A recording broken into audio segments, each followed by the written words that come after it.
Hello friends, मेरा नाम है अमित यादव। एक बार आपका फिर से स्वागत करता हूं मेरे यूट्यूब चैनल स्टडी लाइफ में। दोस्तों, आज हम एक और नए टॉपिक के साथ आपके सामने हाजिर हैं, जो कि है some important member of the constituent assembly. जैसे कि मैंने पिछले वीडियो में आपको कॉन्स्टिट्यूएंट असेंबली के बारे में बताया था कि किन किन लोगों ने कॉन्स्टिट्यूएंट असेंबली में हिस्सा लिया था। अभी वो हम क्या पढ़ेंगे, उसमें इस टॉपिक में पढ़ेंगे कि किन किन लोगों ने कॉन्स्टिट्यूएंट असेंबली में हिस्सा लिया था उसे बनाने के लिए। जैसे मैंने बताया था कि कॉन्स्टिट्यूएंट असेंबली कितने दिन में बना था, वो मैंने आपको बताया था। तो वो आपको कमेंट में लिखना है कि कितने दिन में बना था। वो मैंने आपको पिछले वीडियो में बताया था, अगर आप देखे होंगे तो जरूर आपको पता होगा। और उसका चेयरमैन कौन थे और उसके प्रेसिडेंट कौन थे कॉन्स्टिट्यूएंट असेंबली के, वो आपको कमेंट में लिख बताना है।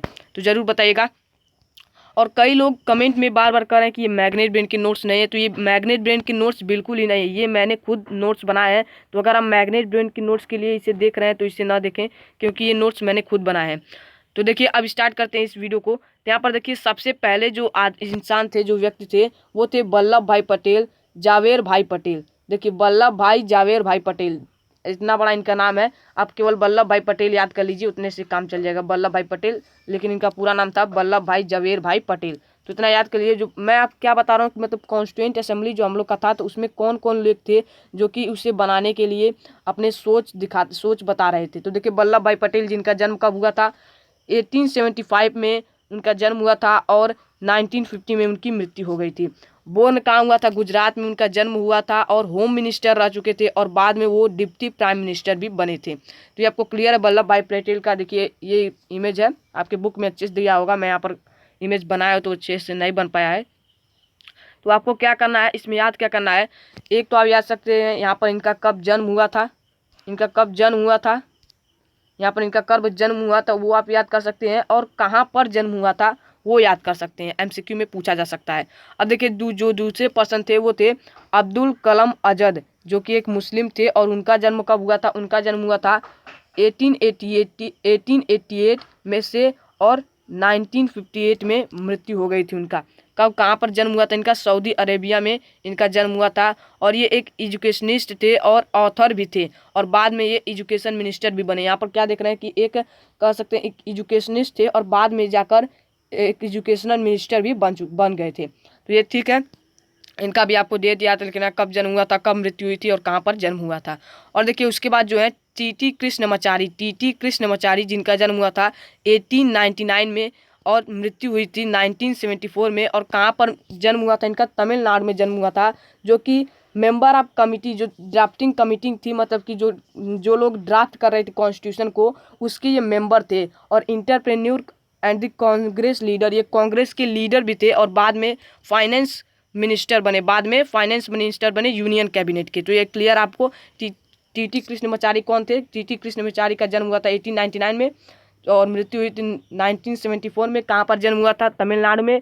सबसे पहले ये जो चेयरमैन, मतलब कि जो ड्राफ्टिंग कमेटी थी, हम लोग के कॉन्स्टिट्यूशन की ड्राफ्टिंग कमेटी थी, उसके मेंबर थे। और कांग्रेस लीडर भी थे। जैसे मैंने बताया कि जो ड्राफ्टिंग कमेटी थी उसमें बहुत सारे लोग थे, नीचे वर्ग के भी लोग थे, बड़े ऊंचे वर्ग के लोग भी थे, और पॉलिटिकल जो मेंबर थे वो लोग भी थे। अब देखिए, राजेंद्र प्रसाद तो आपको पता है कि प्रेसिडेंट थे हमारे कॉन्स्टिट्यूशन के। तो देखिए, राजेंद्र प्रसाद का जन्म हुआ था 1884 में और मृत्यु हुई थी 1963 में। बोर्न बिहार में पैदा हुए थे और president of the constituent assembly, मैंने बताया था पिछले वीडियो में भी कि कॉन्स्टिट्यूएंट असेंबली जो हम लोग का बना था, जो मतलब जो हम लोग का कॉन्स्टिट्यूशन बना रहे थे, उसके प्रेसिडेंट थे और लॉयर भी थे। रोल इन कैंपर सत्याग्रह, मतलब कि जो चंपारण सत्याग्रह था उसमें इनने बहुत ही बड़ा रोल किया था। जो चंपारण सत्याग्रह था उसमें बहुत बड़ा रोल किया था, और बाद में ये इंडिया के प्रेसिडेंट भी बन गए। देखिए, पहले ये कॉन्स्टिट्यूएंट असेंबली के प्रेसिडेंट थे और बाद में ये पूरे इंडिया के प्रेसिडेंट बन गए। ठीक है। अब देखिए, जयपाल सिंह का जन्म कब हुआ था? जयपाल सिंह का जन्म हुआ था 1903 से, और कहाँ पर जन्म हुआ था? झारखंड में, और मृत्यु हुई थी 1970 में। मतलब अब देख रहे हैं कि लगभग हर स्टेट से कोई ना कोई एक पर्सन था, क्योंकि अगर नहीं रहता तो लोगों को लगता कि हमारे स्टेट से कोई नहीं है, तो उन लोगों ने अपने हिसाब से बनाया। यानी कि जो कॉन्स्टिट्यूशन बना था उसमें सभी लोगों को बराबरी का हिस्सेदार बनाया गया था। ठीक है। देखिए, पहले ये एजुकेशनिस्ट थे, बाद में ये पहले जो ये हॉकी कैप्टन भी थे और एडवाइज़र भी थे। महासभा था उनका, जो इन्होंने महासभा एक फाउंड किया था, महासभा के फाउंडर भी ये थे, और बाद में ये झारखंड पार्टी के फाउंडर बन गए। ठीक है, झारखंड पार्टी के ये फाउंडर बन गए। उसके बाद है एच सी मुखर्जी का जन्म हुआ था 1887 में और मृत्यु हुई थी 1956 में। कहाँ पर जन्म हुआ था? बंगाल में हुआ था। और ये vice chairman of the constituent assembly, जैसे कि प्रेसिडेंट थे कौन? प्रेसिडेंट थे राजेंद्र प्रसाद। चेयरमैन कौन थे? डॉक्टर कौन थे चेयरमैन जो थे? उनको आपको नाम लिखना है। और ये थे वाइस चेयरमैन। देखिए वाइस चेयरमैन थे, मैं ही बता देता हूँ कि चेयरमैन कौन थे। कॉन्स्टिट्यूंट असेंबली के चेयरमैन थे भीमराव अम्बेडकर और ये वाइस चेयरमैन थे, मतलब कि उनसे नीचे काम करते थे। और बाद में ये वेस्ट बंगाल के गवर्नर भी बन गए। ठीक है, बंगाल में जन्म हुआ इनका और वेस्ट बंगाल के गवर्नर भी बन गए। ठीक है, जो थोड़ा जूम हो गया था तो उससे दिक्कत हो गई होगी। अब देखिए आगे हैं जी दुर्गाबाई देशमुख। देखिए यहाँ पर क्या थे? वो बंगाल से, आंध्र प्रदेश से हैं, मतलब कि सभी स्टेट्स के लोगों को भाग लिए थे कॉन्स्टिट्यूंट असेंबली में। जी दुर्गाबाई देशमुख का जन्म हुआ था 1909 में और मृत्यु हुई थी 1981 में। और ये कहाँ पर जन्म हुई थी? इनका जन्म हुआ था आंध्र प्रदेश में, जो कि एक एडवोकेट थी, एक मतलब कि वकील थी और फाउंडर ऑफ दी आंध्र महिला सभा, जो कि आंध्र में एक महिला सभा चली थी, उसके फाउंडर भी थी। और बाद में ये founder of the chairperson of the central social welfare board, एक सेंट्रल सोशल वेलफेयर बोर्ड था, उसके भी ये चेयरपर्सन मतलब कि फाउंडर थी। ठीक है, अब देखिए बलदेव सिंह अगले नंबर है। बलदेव सिंह जिनका जन्म हुआ था 1901 में और मृत्यु हो गई थी 1961 में। और जो कि जिनका जन्म हुआ था हरियाणा में, हरियाणा की ये थे बलदेव सिंह।